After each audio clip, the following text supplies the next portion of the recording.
차가운 소독약 냄새가 이슬비의 폐부를 찔렀다. 병원 복도에 울려 퍼지는 규칙적인 발걸음 소리, 간헐적으로 들려오는 기계음, 그리고 멀리서 들려오는 희미한 울음소리가 뒤섞여 그녀의 머릿속을 혼란스럽게 헤집었다. 그녀는 하얀 벽에 등을 기댄 채 방금 전 의사가 뱉어낸 말들을 필사적으로 되새기고 있었다. 단어 하나하나가 날카로운 유리 조각이 되어 심장에 박히는 듯했다. 골수 기증자는 찾았습니다. 기적 같은 일이죠. 하지만 수술비와 이후 치료비를 합하면 최소 1억 원이 필요합니다. 일주일 안에 수술 보증금을 내지 못하면 이 기회는 다음 대기자에게 넘어갑니다. 1억 원, 슬비에게는 천문학적인 액수였다. 마치 다른 세상의 이야기처럼 들렸다. 그녀의 두 손은 차갑게 식어 있었고 무릎은 힘없이 떨렸다. 고개를 들어 중환자실 유리창 너머를 바라보았다. 온갖 생명 유지 장치에 둘러싸여 창백한 얼굴로 잠들어 있는 동생. 이슬호, 그녀의 세상이자 그녀가 살아가는 유일한 이유였다. 몇 년 전, 빗길 교통사고로 부모님을 한꺼번에 잃은 후 세상에 남은 피부티는 오직 스로뿐이었다. 슬비는 부모님의 장례식장에서 어린 동생의 손을 잡고 다짐했다. 무슨 일이 있어도 너만큼은 내가 지켜주겠다고. 그 맹세 하나로 그녀는 닥치는 대로 일했다. 낮에는 식당에서 설거지를 하고 밤에는 편의점에서 아르바이트를 했다. 잠자는 시간을 쪼개 대리운전까지 했지만 서울의 살인적인 물가 속에서 두 남매의 생활은 언제나 팍팍했다. 그러던 어느 날 스로가 쓰러졌다. 급성 백혈병, 하늘이 무너져 내리는 것 같았다. 그때부터 슬비의 삶은 병원과 일터를 오가는 전쟁터가 되었다. 동생의 병원비를 대기 위해 그녀는 잠자는 것조차 사치라 생각하며 일했다. 하지만 밑 빠진 독에 물 붓기였다. 한가함 치료비는 눈덩이처럼 불어났고 이제 마지막 희망인 골수 이식 수술 앞에서는 그동안의 노력이 무색할 정도로 거대한 벽이 가로막고 있었다. 누나, 그때 간호사가 잠시 면회를 허락해준 덕분에 들어간 병실에서 스로가 힘겹게 눈을 떴다. 산소 호흡기 너머로 들려오는 목소리는 너무나 미약했다. 힘들지? 나 때문에? 슬비는 세차게 고개를 저었다. 눈물이 터져 나오려는 것을 간신히 참으며 동생의 앙상한 손을 잡았다. 따뜻한 온기를 전해주고 싶었지만 오히려 스로의 손이 불덩이처럼 뜨거웠다. 아니야, 스로야. 힘든 것도 하나도 없어. 그러니까 너는 얼른 나을 생각만 해. 응, 우리 같이 예전에 갔던 바다도 보러 가야지. 그때 너 갈매기한테 새우깡 뺏기고 엄청 울었잖아. 애써 밝은 목소리를 냈지만 목소리는 프레다테스키 떨렸다. 스로는 희미하게 미소를 지으려 애쓰다 인해 고통스러운 듯 눈을 감았다. 그 모습을 보는 슬비의 심장은 갈갈이 찢어지는 듯했다. 시간이 없었다. 슬비는 병원을 나와 비에 젖은 거리를 정신없이 걸었다. 일주일, 그 안에 1억 원을 구해야 했다. 은행 대출은 이미 한도 초과로 거절당했다. 사채를 알아봤지만 그녀의 초라한 행색과 불안정한 수입으로는 어림도 없었다. 전에 일했던 식당 사장에게 가부를 부탁했지만 그는 오히려 밀린 월급을 떼먹고 그녀를 내쫓았다. 세상은 차가웠고 그녀에게 등을 돌렸다. 며칠 밤낮으로 잠 못 이루고 방법을 찾던 슬비의 눈에 들어온 것은 전봇대에 붙어있는 낡은 명함 크기의 광고지였다. 급전 필요하신 분, 어떤 조건이든 상담 가능. 수상쩍은 문구였지만 지푸라기라도 잡고 싶은 심정이었다. 그녀는 떨리는 손으로 광고지에 적힌 번호로 전화를 걸었다. 전화기 너머의 남자는 몇 가지를 묻더니 다음 날 저녁 허름한 빌딩의 사무실로 그녀를 불렀다.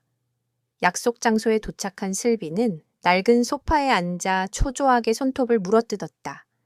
사무실은 담배 연기로 자욱했고 탁한 공기가 그녀의 숨을 턱턱 막히게 했다. 잠시 후 험악한 인상의 남자가 들어왔다. 그는 슬비를 위아래로 훑어보더니 비릿한 미소를 지었다. 이슬비 씨 얘기는 들었어.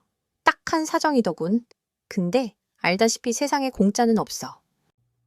돈을 빌릴 수만 있다면 어떤 일이든 하겠습니다. 정말입니다. 제 목숨이라도 담보로. 남자는 코웃음을 쳤다. 내 목숨 그게 돈이 되나? 장기라도 팔겠다는 건가? 요즘은 그런 것도 예전 같지 않아. 그는 서랍에서 담배 한 개비를 꺼내 불을 붙이며 말했다. 더 쉽고 더 확실한 방법이 있는데 꽤 큰 돈을 만질 수 있는. 슬비는 마른 침을 삼켰다. 남자의 눈빛이 노골적으로 변했다. 그 시선이 의미하는 바를 깨달은 순간 온몸의 피가 차갑게 식는 것 같았다. 얼마? 그래. 설마가 사람 잡는 거지. 험한 일 아니야. 하룻밤이면 돼. 아주. 특별한 분을 모시는 일이지. 그분은 깨끗하고 어린 여자를 좋아하거든. 너처럼. 역겨움에 속이 울렁거렸다. 슬비는 자리에서 벌떡 일어났다. 그런 짓은 못해요. 못해. 그럼 네 동생은 죽게 내버려 둘 건가? 내 그 잘난 자존심이 내 동생 목숨보다 중요해. 남자의 말이 비수가 되어 날아와 심장에 박혔다. 자존심. 그래. 그녀에게 아직 그런 것이 남아 있었던가. 동생이 죽어가는 마당에. 자신의 몸뚱이가 뭐라고 부모님께 맹세했다. 스로를 지키겠다고. 어떤 희생을 치르더라도. 슬비는 주저앉았다. 온몸에 힘이 빠져나갔다. 눈앞이 캄캄해졌다. 어둠 속에서 스로의 창백한 얼굴이 떠올랐다. 누나, 힘들지? 미약하게 속삭이던 목소리가 귓가에 울리는 듯했다. 남자는 그녀의 흔들리는 눈빛을 놓치지 않았다. 상대는 보통 사람이 아니야. 대한민국에서 손꼽히는 재벌 총수지. 뒤탈 같은 거 걱정할 필요 없어. 철저하게 비밀 보장되고. 내 신상에 대해서도 묻지 않을 거야. 그저 하룻밤 조용히 그분의 여자가 되어주면 돼. 그러면 네 동생을 살릴 수 있는 돈을 손에 쥘 수 있어. 1억. 아니, 그 이상도 가능해.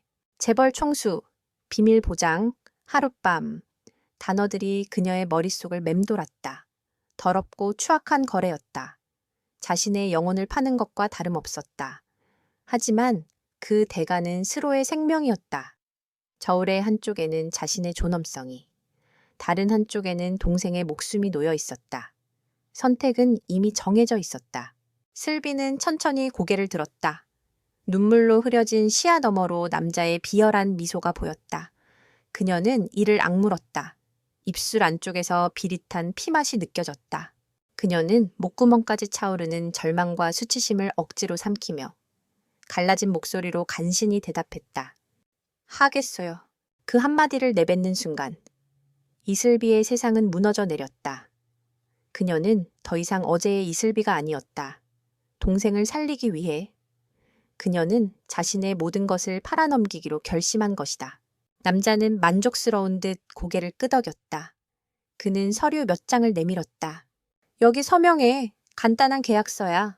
오늘 밤 약속 장소와 주의사항 같은 게 적혀 있지. 도는 일이 끝나자마자 바로 내 계좌로 입금될 거다. 슬비는 떨리는 손으로 펜을 잡았다. 계약서의 내용은 눈에 들어오지도 않았다. 그녀는 그저 기계적으로 자신의 이름을 적어 내려갔다. 이슬비.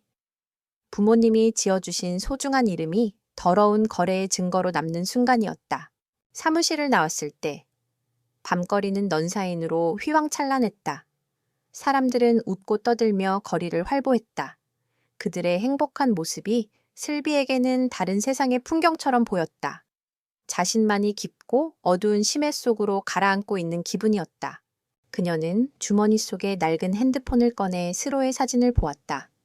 건강했을 때, 환하게 웃고 있는 모습, 이 미소를 되찾을 수만 있다면, 이 미소를 다시 볼 수만 있다면, 스로야, 조금만 기다려. 누나가 꼭 구해줄게. 그녀는 눈을 감았다. 차가운 밤 공기가 눈물에 젖은 뺨을 스쳤다. 오늘 밤, 그녀는 지옥으로 걸어 들어갈 것이다. 하지만 그 지옥의 끝에 동생의 생명이 있다면 기꺼이 불길 속으로 뛰어들 각오가 되어 있었다. 브로커가 알려준 호텔은 서울의 심장부에 우뚝 솟은 거대한 성과 같았다. 이슬비는 회전문을 통과하는 순간부터 완전히 다른 세상에 발을 들인 듯한 위화감에 사로잡혔다. 바닥은 거울처럼 반짝였고 거대한 샹들리에에서 쏟아지는 빛은 눈이 부실 정도였다. 그녀의 낡고 해진 운동화와 무릎 나온 청바지는 그 화려함 속에서 흉터처럼 도드라졌다. 주위 사람들의 무심한 시선이 비수처럼 날아와 그녀의 살을 애는 것 같았다. 엘리베이터는 소리 없이 최고층으로 올라갔다. VIP 스위트룸이라는 푯말이 붙은 복도는 숨 막힐 듯이 조용했다. 카펫은 발소리를 집어삼켰고 오직 그녀의 심장이 미친 듯이 울리는 소리만이 귓가를 때렸다. 약속된 방. 3-2행 1호 앞에 섰을 때 그녀는 잠시 숨을 골랐다. 문 손잡이가 천근만근처럼 무겁게 느껴졌다. 이 문을 열고 들어서는 순간 돌이킬 수 없는 강을 건너게 된다. 스스로를 위해서야. 이건 그냥 역할극일 뿐이야. 스스로를 세뇌하며 그녀는 떨리는 손으로 문을 열고 안으로 들어섰다. 방 안은 어두웠지만 통유리창 너머로 펼쳐진 서울의 야경이 은은한 빛을 뿌리고 있었다. 최고급 가구와 장식품들로 채워진 광활한 공간은 그녀가 사는 고시원방 수십 개를 합친 것보다도 넓어 보였다. 값비싼 와인과 과일이 놓인 테이블, 한쪽 벽면을 가득 채운 책장, 그리고 방 한가운데 놓인 거대한 침대. 그 침대를 보는 순간 슬비는 숨이 턱 막히는 것을 느꼈다. 그녀는 문 옆에 못 박힌 듯 서 있었다. 시간이 얼마나 흘렀을까. 등 뒤에서 문이 닫히는 소리가 나고 묵직한 남자의 목소리가 정적을 깨뜨렸다. 왔나?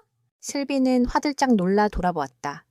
어둠 속에서 한 남자가 소파에 앉아 있었다.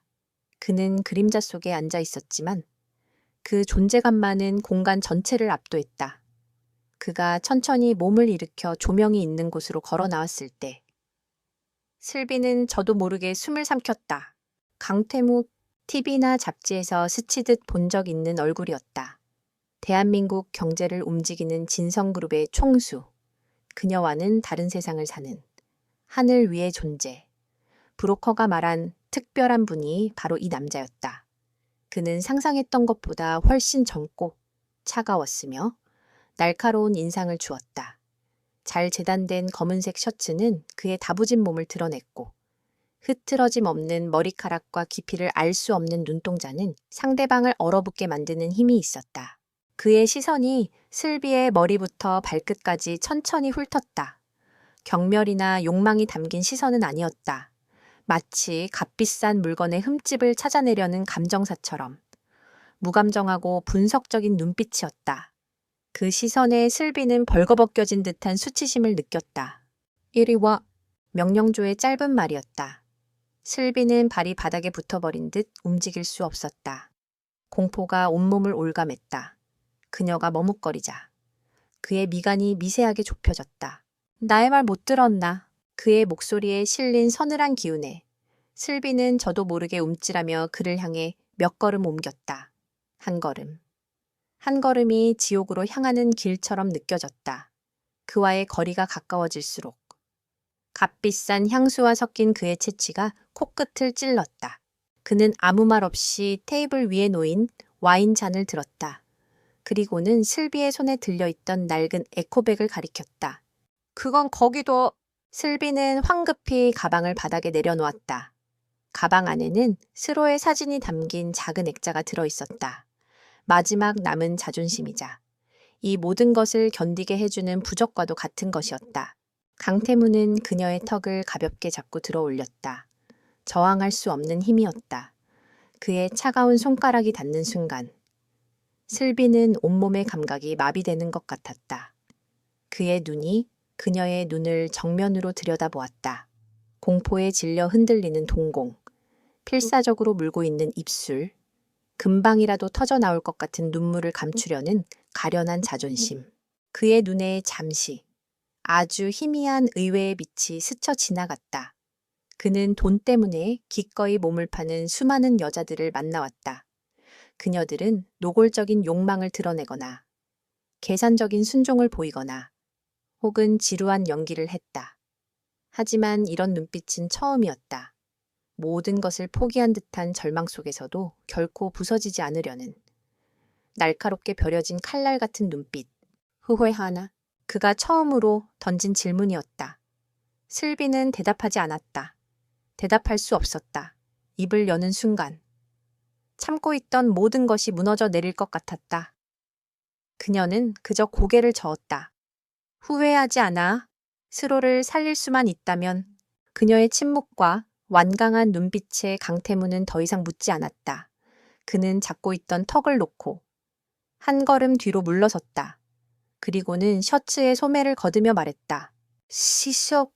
욕실을 가리키는 그의 손짓에 슬비는 도살장에 끌려가는 짐승처럼 욕실로 향했다. 대리석으로 된 거대한 욕실은 사치스러움의 극치였다. 그녀는 샤워기에서 쏟아지는 뜨거운 물줄기 아래 몸을 웅크렸다. 눈물이 물과 함께 섞여 흘러내렸다. 더럽혀지는 것은 자신의 몸인데 왜 영혼까지 씻겨 내려가는 기분일까? 얼마나 지났을까? 그녀는 욕실에 비치된 하얀 가운을 걸치고 밖으로 나왔다. 심장은 여전히 미친 듯이 뛰었지만 머릿속은 기이할 정도로 차분해졌다. 그래, 빨리 이 시간을 끝내자. 그리고 이 모든 것을 잊는 거야. 강태무는 창가에 서서 야경을 바라보고 있었다. 그녀가 나온 것을 알았지만 돌아보지 않았다. 그의 넓은 등이 칠흑 같은 밤의 일부처럼 보였다. 침대로 가. 그의 목소리는 여전히 아무런 감정도 실려 있지 않았다. 슬비는 잠시 망설이다. 이내 체념한 듯 침대를 향해 걸어갔다. 부드러운 시트의 감촉이 오히려 소름 끼치게 느껴졌다. 그녀는 침대 끝에 조심스럽게 걸터 앉았다. 그가 천천히 돌아섰다. 방 안의 조명이 그의 얼굴에 짙은 그림자를 드리웠다. 그는 괴물처럼 느껴졌다. 그녀의 삶을 통째로 집어삼킬 수 있는 압도적인 힘을 가진 포식자. 그는 침묵 속에서 그녀에게 다가왔다. 그의 그림자가 그녀를 완전히 뒤덮었을 때 슬비는 질끈 눈을 감았다. 머릿속으로 동생의 얼굴을, 부모님의 얼굴을, 그리고 함께 웃었던 행복했던 순간들을 필사적으로 떠올렸다. 시간의 감각이 사라졌다. 모든 것이 조각난 파편처럼 느껴졌다. 그의 차가운 손길, 값비싼 시트의 감촉, 창밖의 도시 불빛, 그리고 자신의 심장이 텅 비어가는 소리. 그녀는 그저 인형이 되었다. 영혼 없는 껍데기가 되어 이 시간이 지나가기만을 기다렸다. 정신을 차렸을 때 그는 이미 침대에서 일어나 옷을 입고 있었다. 단추를 채우는 그의 손길은 조금의 흐트러짐도 없었다. 마치 아무 일도 없었다는 듯. 그는 처음과 똑같이 냉정하고 무심한 표정이었다. 그는 테이블 위에 놓인 하얀 봉투를 향해 턱짓했다. 약속한 돈이다. 확인해봐. 슬비는 천천히 몸을 일으켜 가운을 여몄다. 온몸이 욱신거렸지만 그보다 더한 마음의 통증에 신음조차 나오지 않았다. 그녀는 봉투를 쳐다보지도 않았다. 그 돈을 확인하는 순간 이 모든 것이 현실임을 인정하는 꼴이 될 것 같았다. 그녀의 반응에 강태무의 눈썹이 다시 한번 미세하게 움직였다. 돈에 미쳐서 온 여자가 돈을 눈앞에 두고도 거들떠보지 않는다. 모순이었다. 그는 이해할 수 없었다. 갈아입을 옷은 저쪽에 있다. 원래 입고 온 건 버려. 그가 가리킨 곳에는 고급스러운 쇼핑백이 놓여 있었다. 그녀의 낡은 옷은 이미 그가 사람을 시켜 치워버린 모양이었다. 마지막 남은 그녀의 흔적마저 지워버리려는 듯한 그의 행동에 슬비는 비참함을 느꼈다. 그는 모든 용모가 끝났다는 듯 망설임 없이 방을 나서려 했다.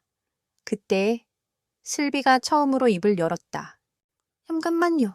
목소리는 쉬어 있었고 심하게 떨렸다. 강태무는 문손잡이를 잡은 채 걸음을 멈췄다. 돌아보지는 않았다. 다시는 당신 앞에 나타나지 않겠습니다. 오늘 일도 무덤까지 가져가겠습니다. 그러니 제발 저와 제 동생을 그냥 내버려 둬주세요. 애원이었다.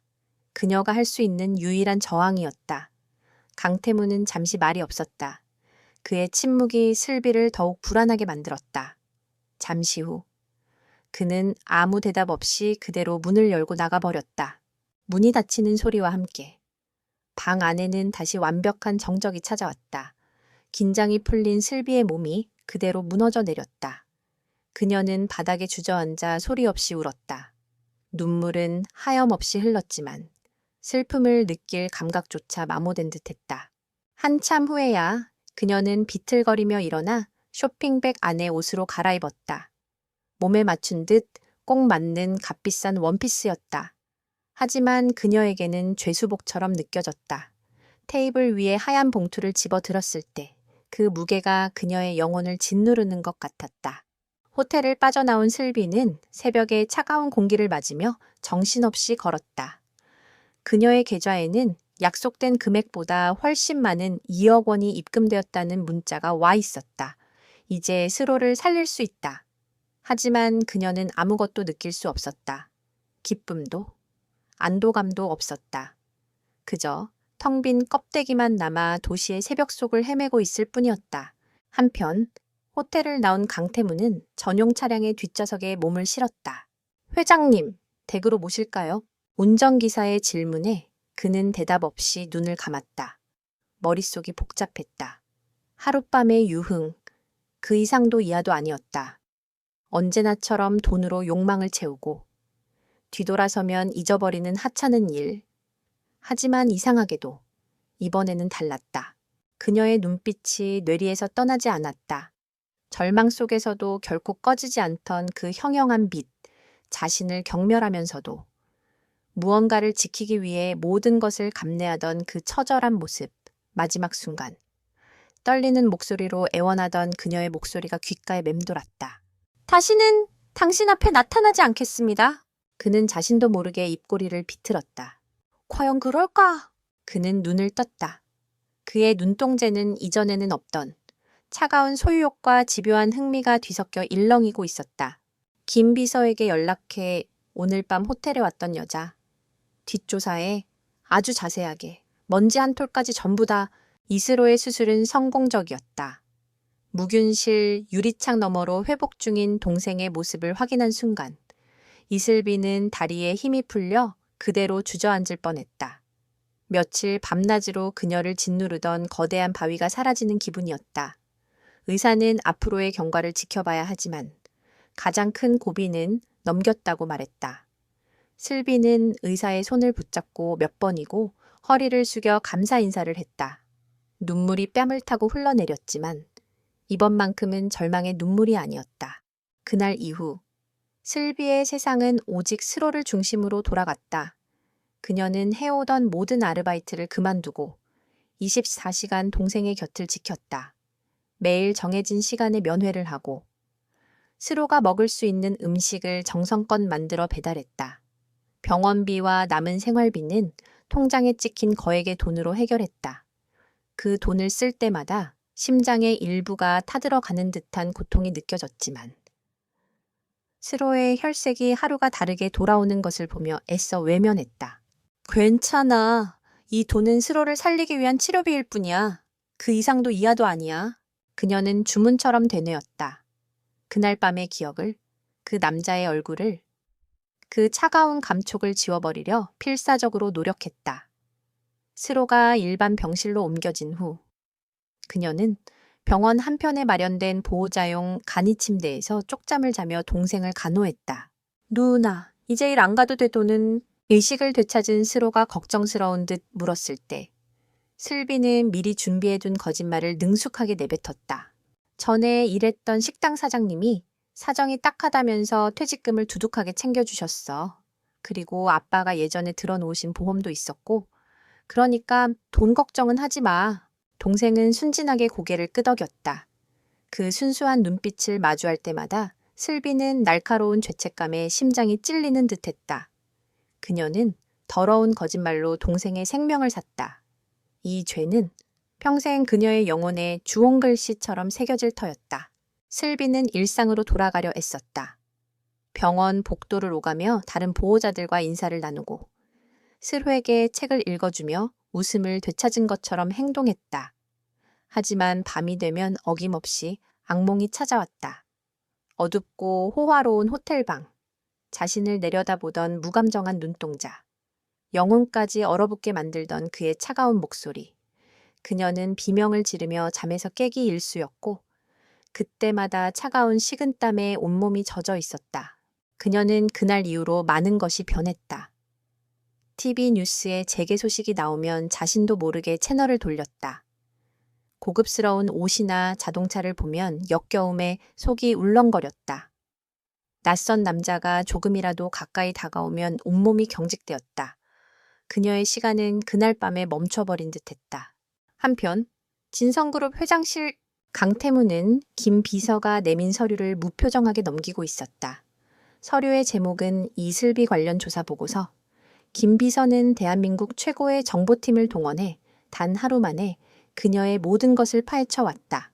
보고서는 그녀의 출생부터 시작해 교통사고로 부모님을 잃은 비극, 어린 동생을 건사하기 위해 고등학교도 중퇴하고 생활전선에 뛰어든 고된 삶, 악덕 업주에게 임금을 착취당한 일, 그리고 동생의 발병과 천문학적인 병원비까지. 그녀의 23년 인생이 몇 장의 종이 위에 건조한 글자로 요약되어 있었다. 사진도 첨부되어 있었다. 교복을 입고 앳된 얼굴로 웃는 모습, 식당 주방에서 땀 흘리는 모습, 그리고 병원 복대서 지친 얼굴로 잠든 최근의 모습까지. 강태무는 서류를 읽는 내내 표정의 변화가 없었다. 하지만 그의 눈동자는 그 어느 때보다 깊고 어둡게 가라앉아 있었다. 보고서의 마지막 장에는 브로커와의 통화 녹취록과 그녀가 돈을 구하기 위해 사방으로 뛰어다녔던 처절한 행적들이 기록되어 있었다. 김 비서는 숨을 죽인 채 회장의 반응을 살폈다. 강태무는 늘 감정을 드러내지 않는 사람이었다. 그가 원하는 것은 언제나 명확했고 그것을 얻는 과정에서 수단과 방법을 가리지 않았다. 여자 문제에 있어서도 마찬가지였다. 그는 하룻밤 상대로 만난 여자에게는 2번 다시 관심을 보인 적이 없었다. 그런데 이번에는 달랐다. 이렇게까지 뒷조사를 지시한 것은 처음 있는 일이었다. 한참의 침묵 끝에 강태무가 입을 열었다. 이게 전부인가? 내도 회장님, 현재까지 파악된 내용입니다. 강태무는 서류를 탁 소리가 나게 닫았다. 그는 의자에 몸을 깊숙이 기댄 채 눈을 감았다. 머릿속에서 보고서의 내용과 그날 밤 그녀의 모습이 뒤엉켰다.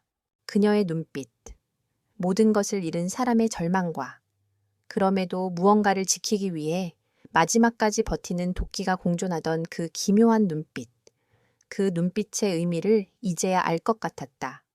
그녀는 돈을 위해 몸을 판 것이 아니었다.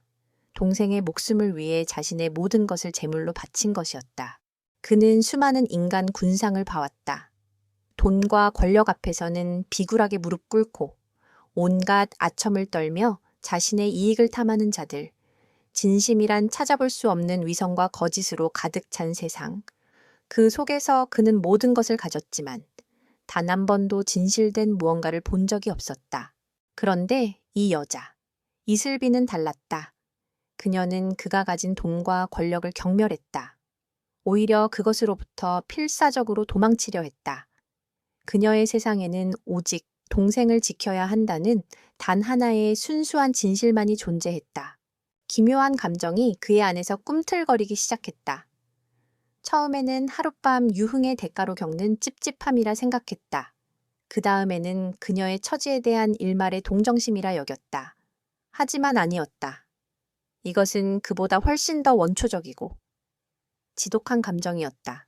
갖고 싶다! 그녀의 그 부서지지 않는 자존심을, 그 처절한 순수함을, 그 강인한 생명력을 통째로 갖고 싶었다. 돈으로 그녀를 더럽힌 것은 자신이었지만 역설적으로 그녀의 그 더럽혀지지 않는 영혼에 매료되었다. 그는 그녀를 자신의 세상으로 끌어들여 오직 자신만이 볼 수 있는 곳에 가둬도 두고 싶다는 비뚤어진 소유욕에 사로잡혔다. 되긴 비세요. 단지 회장님. 그녀가 임금을 떼었다는 식당, 인수해. 김 비서는 순간 자신의 귀를 의심했다. 골목 상권에 있는 작은 식당을 진성그룹이 인수하라는 앞뒤가 맞지 않는 짓이었다. 네? 인수하에서 이슬비라는 여자를 지배인으로 앉혀 밀린 임금의 10배를 보너스로 지급하고 당장 처리해. 하지만 회장님, 그렇게 하면 저희가 배후에 있다는 것을 상관없어. 강태무의 목소리는 단호했다. 그는 김 비서의 우려 따위는 안중에도 없다는 듯 말을 이었다. 그리고 그녀가 사는 고시원, 건물주 만나서 당장 건물을 사들여 그리고 건물 리모델링을 핑계로 모든 세입자를 내보내. 물론 이사 비용과 보상금은 두둑하게 챙겨주고 이슬비에게는 최고급 오피스텔을 제공해 월세는 물론 관리비까지 모두 진성에서 부담하는 조건으로 김 비서는 입을 다물었다. 이것은 단순한 관심이 아니었다. 명백한 개입이자 거부할 수 없는 덫이었다. 회장님은 지금 그 여자에게 도망칠 모든 길을 차단하고 자신이 만들어 놓은 거대한 세장으로 그녀를 몰아넣으려 하고 있었다. 며칠 후 슬비는 병원에서 뜻밖의 전화를 받았다. 전에 일했던 식당의 새로운 매니저라는 사람이었다. 그는 이전 사장이 세금 문제로 식당을 급하게 처분했으며 새로운 사장이 밀린 임금을 모두 정산해주고 싶어 한다고 말했다. 심지어 그녀의 성실함을 높이사 지배인 자리를 제안하고 싶다는 말까지 덧붙였다. 슬비는 단칼에 거절했다. 세상에 그런 우연은 없었다. 그녀의 머릿속에 즉각적으로 한 사람의 얼굴이 떠올랐다. 강태무. 그 남자였다. 그가 자신의 뒤를 캐고 이런 식으로 그녀의 삶에 관여하려 드는 것이 분명했다. 소름이 끼쳤다. 그는 그녀의 마지막 애원마저 짓밟아버린 것이다. 필요 없습니다. 밀린 임금도 받지 않겠습니다. 다시는 연락하지 마세요. 그녀는 차갑게 전화를 끊었다. 하지만 불안감은 가시지 않았다. 그리고 그 불안은 곧 현실이 되었다. 며칠 뒤 그녀가 살던 고시원의 총무가 찾아왔다. 건물이 팔렸고 대대적인 리모델링에 들어가니 한 달 안에 방을 비워달라는 통보였다. 이사 비용과 보상금으로는 파격적인 금액을 제시했다. 슬비는 만견자실했다. 식당 일에 이어 살던 곳까지. 그의 손길이 거대한 거미줄처럼 그녀의 삶을 옥죄어 오고 있었다. 그는 돈으로 그녀의 일상을 무너뜨리고 자신이 제공하는 안락함 속으로 그녀를 끌어들이려 하고 있었다. 그것은 친절이 아니었다. 명백한 폭력이자 너는 내게서 벗어날 수 없다는 무언의 경고였다. 그날 밤 슬비는 잠 못 이루고 뒤척였다. 분노와 공포가 뒤섞여 심장이 터질 것 같았다. 그가 원하는 것은 무엇일까? 왜 자신을 내버려 두지 않는 것일까? 그녀는 그저 동생과 함께 조용히 살고 싶을 뿐인데 결심이 섰다. 이렇게 그의 소나귀에 끌려다닐 수는 없었다. 그녀는 직접 그를 만나 단판을 지어야 했다.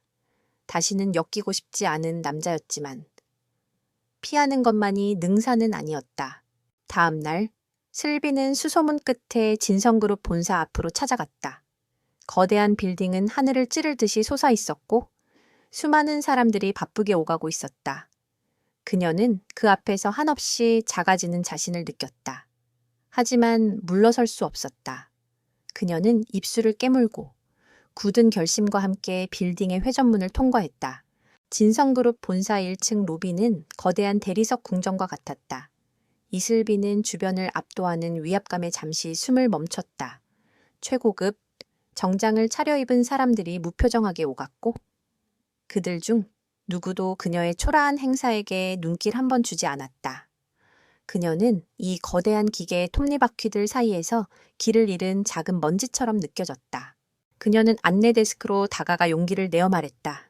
강태무 회장님을 만나러 왔습니다. 단정한 유니폼을 입은 직원은 컴퓨터 모니터에서 눈을 떼지 않은 채 기계적인 목소리로 물었다.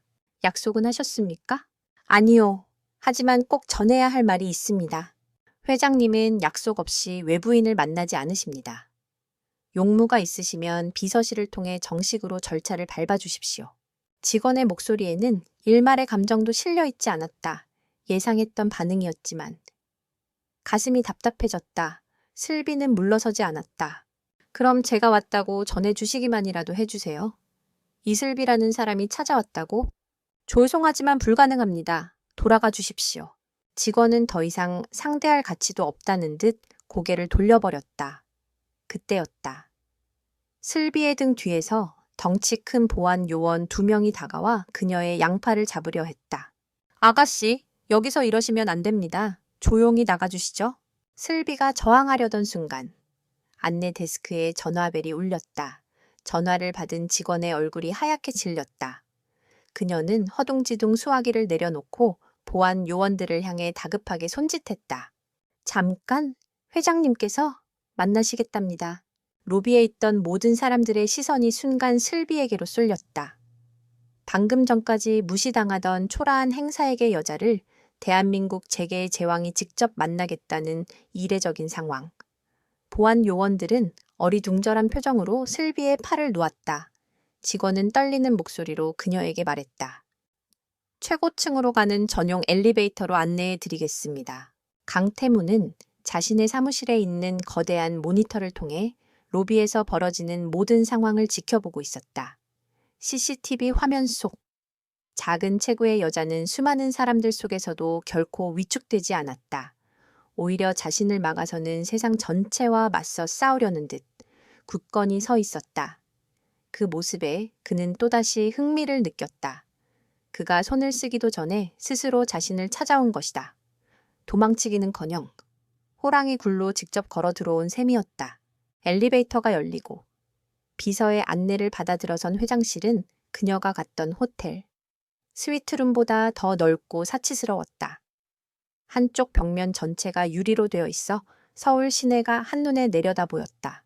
그 풍경을 등지고 강태무가 거대한 책상 뒤 가죽 의자에 앉아 있었다. 그는 아무 말 없이 손짓으로 비서를 내보냈다. 육중한 문이 닫히고 방 안에는 두 사람만이 남았다. 숨 막히는 정적이 흘렀다. 슬비는 주먹을 꽉 쥐었다. 손바닥이 축축하게 젖어들었다. 먼저 침묵을 깬 것은 강태무였다. 찾아올 줄은 몰랐는데 내 선물이 마음에 들지 않았나. 그의 목소리는 여전히 차가웠지만 어딘가 희미한 조소가 섞여 있었다. 그는 그녀의 반응을 즐기고 있는 것이 분명했다. 슬비는 그의 오만한 태도에 치밀어 오르는 분노를 억누르며 말했다. 선물이라고요? 그건 선물이 아니라 모욕입니다. 모욕이라 더 나은 환경을 제공해 주는 게 왜 모욕이지 이해할 수가 없군. 제 삶에 끼어들지 마세요. 당신 돈, 당신의 그 오만한 친절. 아무것도 필요 없습니다. 제가 원하는 건 단 하나예요. 저를 내버려 두세요. 처음 약속했던 것처럼 다시는 제 앞에 나타나지 말아주세요. 슬비의 목소리는 떨렸지만 눈빛만은 흔들리지 않았다. 그녀는 똑바로 그의 눈을 마주 보았다. 그날 밤의 공포가 되살아나는 듯했지만 여기서 무너지면 평생 그의 그림자에서 벗어날 수 없다는 것을 알았다. 강태무는 의자에서 일어나 천천히 그녀에게 다가왔다. 위압적인 그의 모습에 슬비는 저도 모르게 뒷걸음질 쳤다. 그는 그녀의 바로 앞에서 멈춰 섰다. 그의 큰 키가 그녀 위에 짙은 그림자를 드리웠다. 내가 왜 그래야 하지? 내가 왜 너를 내버려 둬야 하냐는 말이다. 나는 너를 샀어. 네 하룻밤을 산 게 아니야. 그 돈으로 너의 시간과 너의 가능성과 너의 미래의 일부를 산 거다. 그런데 이제 와서 내버려 두라고 그건 계약 위반 아닌가. 궤변이었다. 하지만 그의 목소리에는 모든 것을 자신의 논리대로 움직이게 만드는 압도적인 힘이 있었다. 슬비는 어이가 없어서 웃음이 나올 지경이었다. 미쳤군요? 당신은 그럴지도 태어나서 처음으로 돈으로 살 수 없는 걸 봤거든. 바로 내 눈빛. 그래서 더 갖고 싶어졌어. 네가 발버둥 칠수록 더. 그의 손이 뻗어와 그녀의 뺨을 스쳤다. 슬비는 전기에 감전된 듯 몸을 피하며 그의 손을 세차게 쳐냈다. 더러운 손으로 만지지 마. 날카로운 외침이었다. 강태무의 표정이 순간 굳어졌다. 그 누구도 감히 그의 앞에서 이런 행동을 한 적이 없었다. 그의 눈에 서늘한 분노가 스쳤지만 그것은 이내 더 짙은 흥미로 바뀌었다. 길들여지지 않는 야생마를 보는 기분이었다. 좋아, 정 그렇다면 내 방식대로 해보지. 그는 뒤로 물러서며 말했다. 네가 내 도움을 거절할수록 나는 더 집요하게 내 주위를 맴돌 거다. 네가 무릎 꿇고 내게 와서 제발 도와달라고 빌 때까지 한번 시험해볼까 돈의 힘 앞에서 내 그 하찮은 자존심이 얼마나 버틸 수 있는지. 그것은 선전포고였다. 슬비는 더 이상 그와 말이 통하지 않는다는 것을 깨달았다. 그녀는 입술을 깨물고 증오가 가득 담긴 눈으로 그를 쏘아본 뒤 아무 말 없이 돌아서서 회장실을 나갔다. 그녀가 나간 후에도 강태무는 한동안 그 자리에 서 있었다. 자신의 손을 쳐내던 그녀의 격렬한 몸짓과 뺨에 남은 희미한 온기가 생생했다. 그는 자신도 모르게 미소를 지었다. 정보교기 불타올랐다. 그날 이후 강태무의 선물 공세는 더욱 노골적이고 집요해졌다.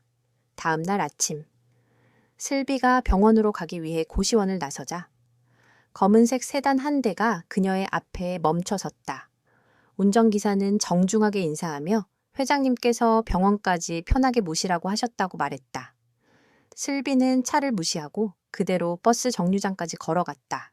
며칠 뒤에는 최고급 백화점의 VIP 담당 직원이라며 한 여자가 병실로 찾아왔다. 그녀는 강태무의 이름으로 보내졌다며 수십 벌의 옷과 가방, 구두가 담긴 상자를 내밀었다.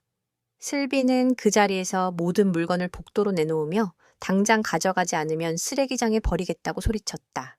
심지어 병원 원무과에서는 스로의 향후 10년치 치료비와 재활 비용, 전액이 익명의 기부자에 의해 완납되었다는 통보를 해왔다. 슬비는 당장 원무과로 달려가 기부를 취소해달라고, 이 돈을 돌려주지 않으면 동생을 데리고 다른 병원으로 옮기겠다고 완강하게 버텼다. 그녀의 완강한 저항은 강태무의 승부욕을 더욱 자극할 뿐이었다. 그는 그녀가 거절할 것을 알면서도 끊임없이 그녀의 삶의 모든 영역을 돈으로 침범했다. 그녀가 버티는 모습 자체를 즐기는 잔인한 게임이었다. 강태무의 기이한 행동에 대한 소문은 상류층 사교계에 아름아름 퍼지기 시작했다. 그리고 그 소문은 마침내 그의 약혼녀인 윤서현의 귀에까지 들어갔다. 윤서현은 국내 최대 로펌 대표의 외동딸로 태어날 때부터 모든 것을 발밑에 두고 살아온 여자였다. 그녀에게 강태무와의 약혼은 사랑이 아니라 자신과 가문의 격을 완성시키는 마지막 퍼즐 조각이었다. 강태무는 그녀의 소유물이었고 그의 옆자리는 오직 자신만이 가질 수 있는 왕관이었다. 청담동의 한 고급 갤러리에서 열린 VIP 파티. 윤서연은 친구들과 샴페인을 마시며 우아하게 웃고 있었다. 서연아, 들었어. 요즘 강태무 회장님 웬 여자한테 푹 빠지셨다며? 친구의 말에 윤서연의 입가에 걸려있던 미소가 순간 옅어졌다. 애쓸 데 없는 소리. 그 사람이 어떤 사람인데? 아니야. 진짜라니까. 이름도 모를 어떤 가난뱅이 여자라는데 강 회장님이 온갖 선물을 다 바쳐도 여자가 쳐다도 안 본대. 그래서 오히려 더 안달이 나셨다는 거야. 주변의 다른 여자들도 흥미진진하다는 듯 대화에 끼어들었다. 윤서연은 애써 태연한 척 미소를 유지했지만 그녀의 눈빛은 차갑게 얼어붙고 있었다. 감히 누가, 어떤 미천한 것이 자신의 남자를 홀린단 말인가. 파티가 끝나고 집으로 돌아가는 차 안에서 윤서연은 비서에게 전화를 걸었다. 그녀의 목소리는 얼음장처럼 차가웠다. 강태무 회장님 주변에 떠도는 소문. 알아봐. 그리고 그 여자. 누군지 찾아내. 뿌리까지 샅샅이. 먼지 한 톨 남기지 말고. 수화기 너머로 비서의 긴장한 목소리가 들려왔다. 네, 아가씨. 전화를 끄는 윤서연은 차창 밖으로 스쳐 지나가는 화려한 도시의 불빛을 바라보았다. 그녀의 아름다운 얼굴에 잔인한 미소가 떠올랐다.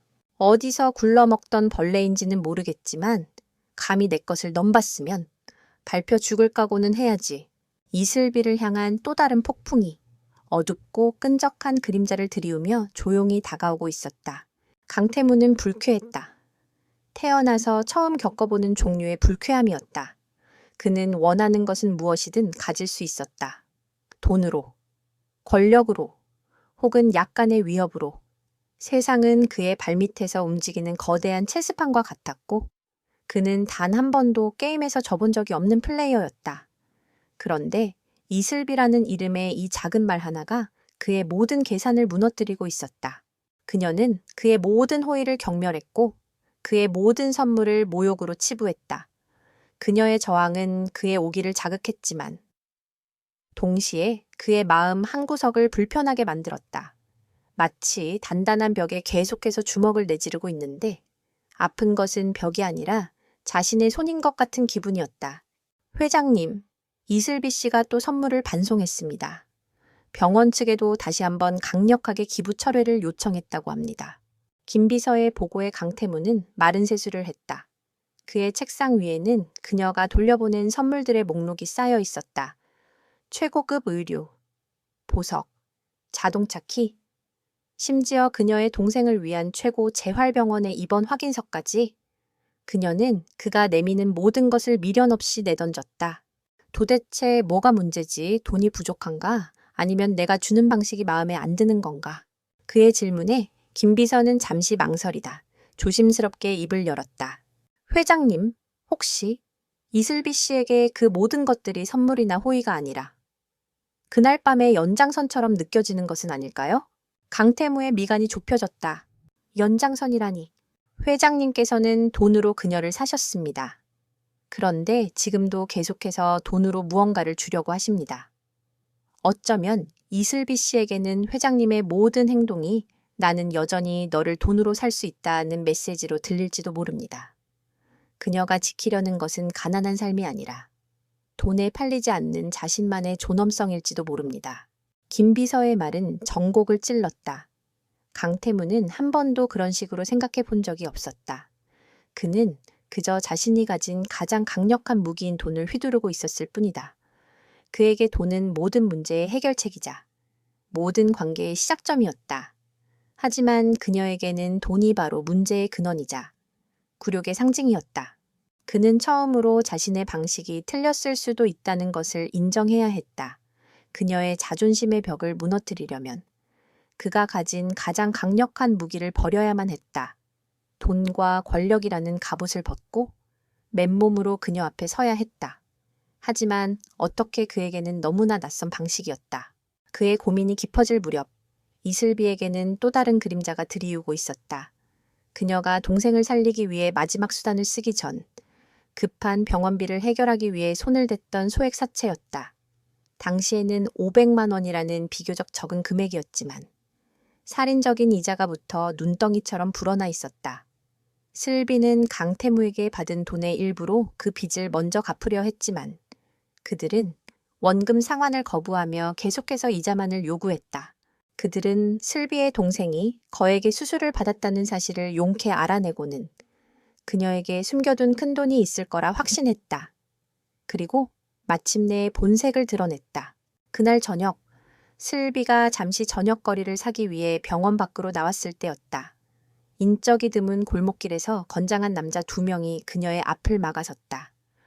험악한 인상과 온몸을 뒤덮은 문신. 한눈에 봐도 정상적인 사람들은 아니었다. 이슬비 씨, 마치 우리랑 얘기 좀 하자. 누구시죠? 전 당신들 몰라요. 슬비는 뒷걸음질 쳤지만 다른 한 명이 그녀의 퇴로를 막았다. 모르긴 왜 몰라. 네가 우리 사장님한테 돈 빌려갔잖아. 이자가 많이 밀렸던데. 내 동생 수술비는 있으면서 우리 돈 갚을 생각은 없었나 봐.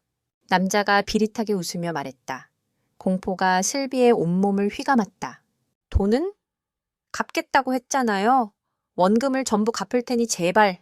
원금, 야. 장난하냐 우리가 자선사업가인 줄 알아. 불어난 이자까지 쳐서 5천만 원. 일주일 줄게. 그때까지 돈 못 만들면 네 동생 병실에 찾아가서 링거 대신 아주 재미있는 걸 꽂아줄 테니까. 알아들어. 협박이었다. 동생을 건드린다는 말에 슬비의 눈빛이 차갑게 변했다. 공포 속에서도 분노가 치밀어 올랐다. 내 동생한테 송곳 하나라도 대기만 해. 가만 안 둘 거야. 가만 안 두면 어쩔 건데 경찰에 신고라도 하게. 그래봤자 벌금 몇 푼 내고 나오면 그만이야. 그땐 5천이 아니라 1억이 될 수도 있어. 남자들이 한 걸음씩 다가오며 그녀를 위협했다. 슬비는 주머니 속 핸드폰을 꽉 쥐었다. 하지만 신고할 엄두가 나지 않았다. 저들의 말대로 보복이 두려웠다. 그때였다. 거기서 뭐 하는 짓이지? 어둠 속에서 낮고 서늘한 목소리가 울려 퍼졌다. 사채업자들과 슬비의 시선이 동시에 소리가 난 곳으로 향했다. 골목 어귀에 값비싼 세단 한 대가 소리 없이 서 있었고 그 앞에 한 남자가 팔짱을 낀 채 그들을 노려보고 있었다. 강태무였다. 그는 평소와 달리 수행원 하나 없이 혼자였다. 슬비는 자신의 눈을 의심했다. 그가 왜 여기에? 사채업자 중 한 명이 그의 말쑥한 행사액을 보더니 비웃으며 말했다. 뭐야, 이 새끼는 이 여자 기둥서방이라도 되냐 꺼져. 괜히 껴들었다가 뼈도 못 추릴 줄 알아. 강태무는 그 말을 무시하고 슬비를 향해 말했다. 괜찮아. 그의 목소리는 의외로 차분했다. 슬비는 대답할 말을 찾지 못하고 그저 그를 멍하니 바라볼 뿐이었다. 강태무의 무시하는 태도에 화가 난 남자가 그에게 달려들었다. 이 새끼가 귀가 먹었나? 남자의 주먹이 강태무의 얼굴을 향해 날아갔다. 슬비는 저도 모르게 비명을 지를 뻔했다. 하지만 강태무는 놀랍도록 빠른 동작으로 남자의 주먹을 피하고 그대로 팔을 꺾어 제압했다. 악! 하는 비명과 함께 남자의 몸이 바닥에 고꾸라졌다. 남아있던 다른 한 명이 놀라서 잠시 주춤하더니 품에서 작은 칼을 꺼내 들었다. 죽고 싶어 환장했구나. 그가 칼을 들고 달려드는 순간 강태무는 슬비를 자신의 등 뒤로 밀쳐 보호했다. 그리고는 피하지 않고 정면으로 맞섰다. 격렬한 몸싸움이 벌어졌다. 강태무는 체계적으로 훈련을 받은 사람처럼 보였다. 그의 움직임은 군더더기 없이 간결하고 위력적이었다. 하지만 상대는 칼을 든 망난이었다. 잠시 후 강태무의 움직임이 순간 주춤했다. 남자가 휘두른 칼에 그의 팔뚝이 스친 것이다. 검은 셔츠 소매가 찢어지고 그 사이로 붉은 피가 배어나왔다. 그 모습을 본 슬비의 심장이 덜컥 내려앉았다. 피. 그가 자신 때문에 다쳤다. 강태무는 부상에도 아랑곳하지 않고 오히려 더 날카로운 움직임으로 남자의 손목을 쳐 칼을 떨어뜨리게 하고는 강력한 발차기로 그를 벽에 처박아 버렸다. 두 명의 사채업자는 바닥에 쓰러져 신음하며 다시 일어날 엄두를 내지 못했다. 강태무는 그들을 차갑게 내려다보며 말했다. 오늘 경찰에 신고하지 않겠다. 대신 다시 한번 이 여자 눈앞에 나타나면 너희들은 대한민국 땅에서 조용히 사라지게 될 거다. 내가 어떤 사람인지 시험해보고 싶다면 얼마든지 다시 찾아와도 좋아. 그의 목소리에는 인간이 낼 수 있는 가장 서늘한 살기가 담겨 있었다. 사채업자들은 겁에 질린 얼굴로 서로를 마주보더니 비틀거리며 일어나 줄행랑을 쳤다. 골목 안에는 다시 정적이 찾아왔다. 오직 두 사람의 거친 숨소리만이 울려 퍼졌다. 강태무는 흐트러진 옷매무새를 바로잡고는 슬비에게 돌아섰다. 이제 괜찮을 거다. 슬비는 멍하니 그의 팔을 바라보았다. 찢어진 셔츠 사이로 피가 계속해서 흘러나오고 있었다. 그녀는 자신도 모르게 그에게 다가가 그의 팔을 붙잡았다. 피가 나요. 병원에 가야. 자신을 걱정하는 그녀의 목소리와 손길에 강태무의 눈동자가 미세하게 흔들렸다. 그는 자신의 상처보다 처음으로 자신에게 닿은 그녀의 손길에 더 놀란 듯했다. 괜찮아. 스친 것뿐이다. 거짓말 마요. 이렇게 피가 많이 나는데. 저 때문에 다치셨잖아요.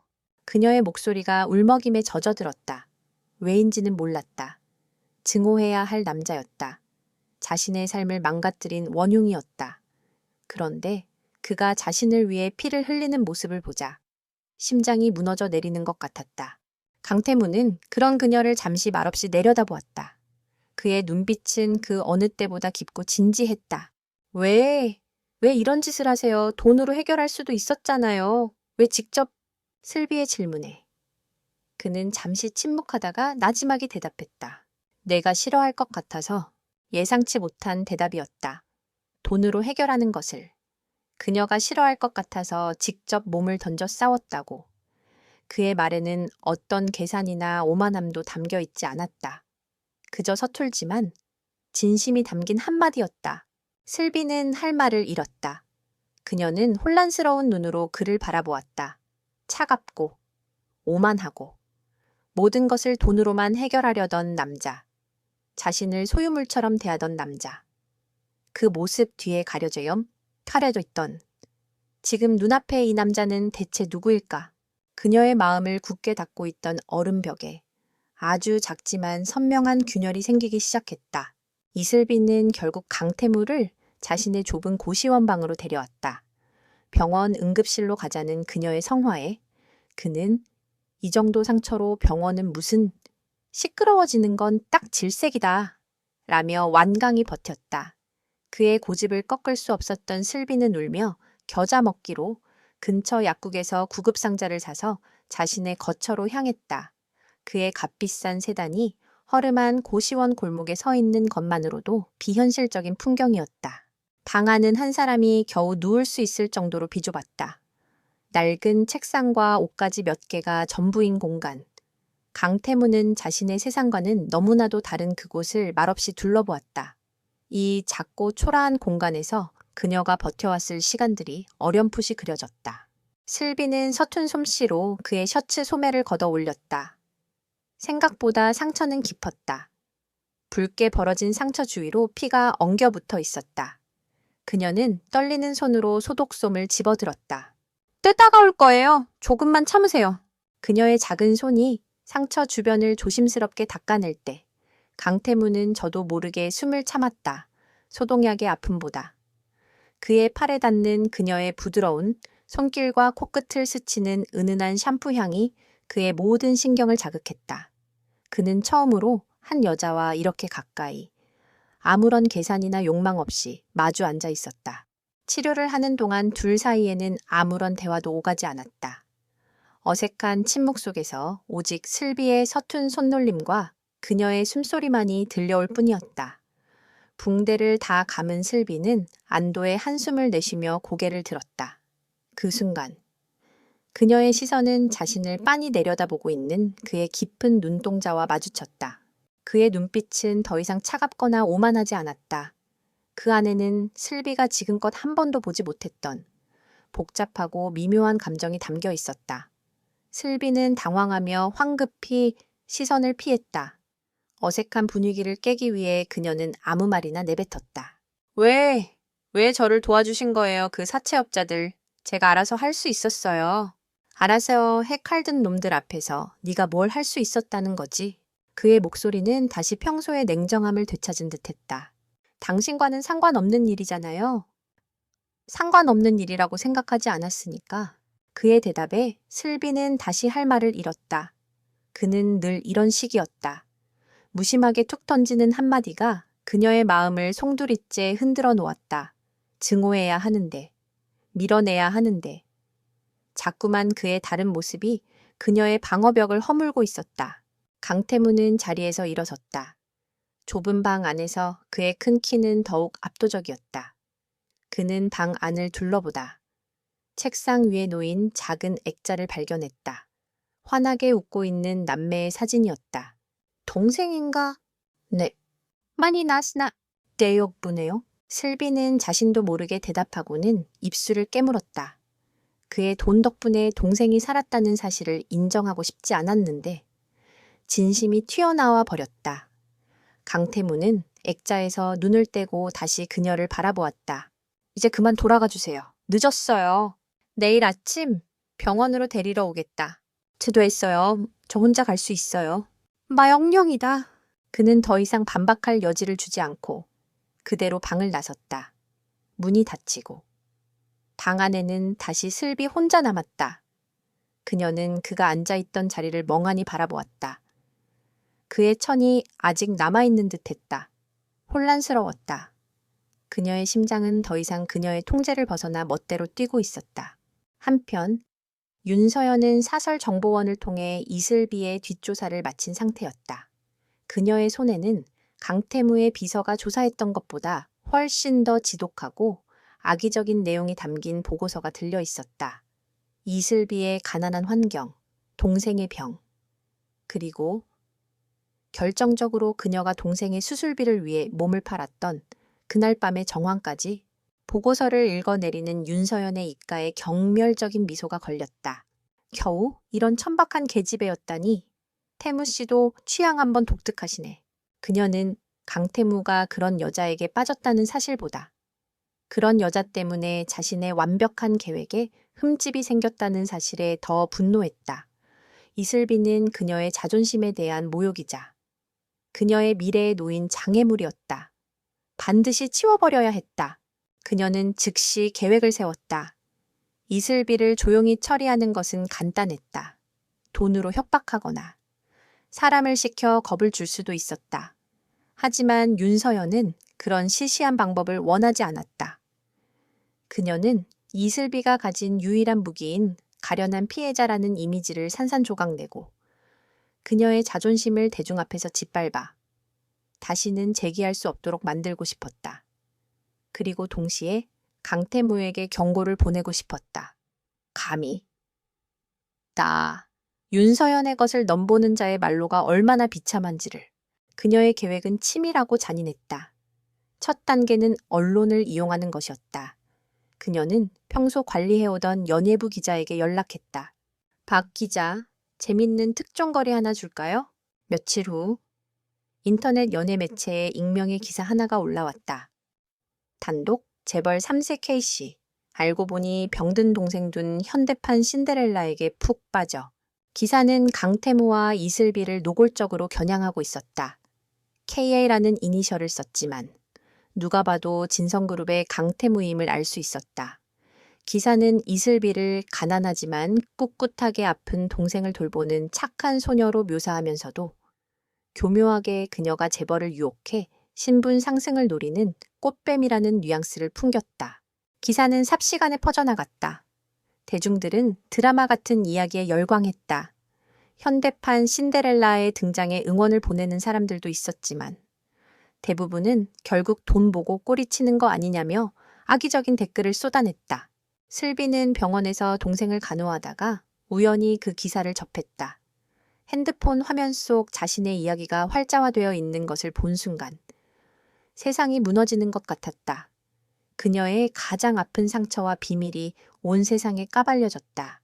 익명이긴 했지만 주변 사람들은 금세 기사의 주인공이 그녀임을 눈치챘다. 병원 복도를 지날 때마다 사람들의 수군거림과 노골적인 시선이 그녀를 따라다녔다. 저 여자가 그 여자래. 어머! 생긴 건 멀쩡해서. 동생 아픈 걸로 남자 꼬셨다니. 무섭다 무서워. 그 말들은 날카로운 칼이 되어 슬비의 심장을 후벼 팠다. 그녀는 아무런 잘못도 하지 않았다. 그저 동생을 살리고 싶었을 뿐인데. 세상은 그녀를 더러운 꽃뱀으로 몰아가고 있었다. 진성그룹은 발칵 뒤집혔다. 강태무의 아버지인 강병철 회장이 대노했다. 그는 즉시 강태무를 자신의 집무실로 호출했다. 이게 다 어찌된 일이냐? 근본도 모르는 계집애 때문에 그룹 이미지를 얼마나 더 실추시킬 셈이야. 강 회장의 불호령에 강태무는 눈 하나 깜짝하지 않고 대답했다. 사실과 다른 내용이 많습니다. 언론중재위원회에 정정보도를 청구하고 최초 유포자를 찾아 법적 대응하겠습니다. 법적 대응. 지금 그게 문제의 본질이라 생각하나 문제는 네가 그런 부적절한 애와 엮였다는 것 자체야. 당장 그 애랑 깨끗하게 정리해. 내 옆자리는 윤서연이다. 우리 가문과 진성을 위해 그게 네가 해야 할 유일한 의무야. 제 인생은 제가 알아서 결정합니다. 강태무의 단호한 대답에 강 회장은 뒷목을 잡고 쓰러질 지경이었다. 그는 평생 자신의 뜻을 거역한 적 없던 아들이었다. 그런데 고작 여자 하나 때문에 이렇게까지 변해버린 것을 믿을 수가 없었다. 강태무는 아버지를 뒤로하고 곧장 이슬비가 있는 병원으로 향했다. 그는 그녀가 얼마나 큰 충격을 받았을지 짐작조차 할 수 없었다. 그가 병실에 도착했을 때 슬비는 창밖을 보며 멍하니 앉아 있었다. 그녀의 뒷모습이 금방이라도 부서져 내릴 것처럼 위태로워 보였다. 괜찮아? 그의 목소리에 슬비가 천천히 고개를 돌렸다. 그녀의 눈은 텅 비어 있었다. 눈물조차 말라버린 듯했다. 이것도 당신이 꾸민 짓인가요? 뭐라고? 제가 당신 뜻대로 움직이지 않으니까 이런 식으로 저를 압박하는 건가요? 세상 사람들 손가락질 받게 만들어서. 결국 당신에게 의지하게 만들려는 수작이냐고요?